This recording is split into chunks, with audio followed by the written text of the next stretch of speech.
தூத்துக்குடி கலெக்டரிடம் ஜிபி முத்து பரபரப்பு புகார். பிரபல யூடியூபர் ஜிபி முத்து எப்போ பிக் பாஸ் நிகழ்ச்சிக்குள்ள போனாரோ மேலும் ஃபேமஸ் ஆயிட்டாரு.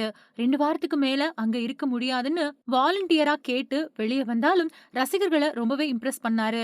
அதுலயும் அவரோட சில யூனிக்கான கவுண்டர்கள் ரொம்பவே ஃபேமஸ்.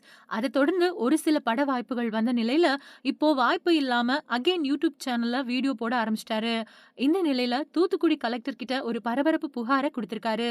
உடன்குடி பெருமாள்புரத்துல இருந்த கீழத்தெரு அப்படிங்கிற தெருவை காணலன்னு அந்த புகார் மனுவுல குறிப்பிட்டிருக்காரு அந்த மனுஷன். அதோட அங்க இருந்த கோவில் இடத்தை சிலர் போலி பத்திரம் மூலமா மோசடியா விற்பனை செஞ்சிருக்காங்கன்னு பரபரப்பு குற்றச்சாட்டை முன் வச்சிருக்காரு.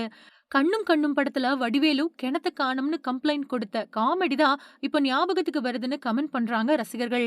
பட் ஆக்சுவலி அவர் குறிப்பிட்டிருக்கிற மாதிரி கோவில் நில மோசடி நடந்திருக்குமோ, அதைத்தான் அவரு வெளிச்சத்துக்கு கொண்டு வர பாக்குறாரோன்னு ஜிபி முத்துவுக்கு ஆதரவா சிலர் குரல் கொடுக்கறாங்க.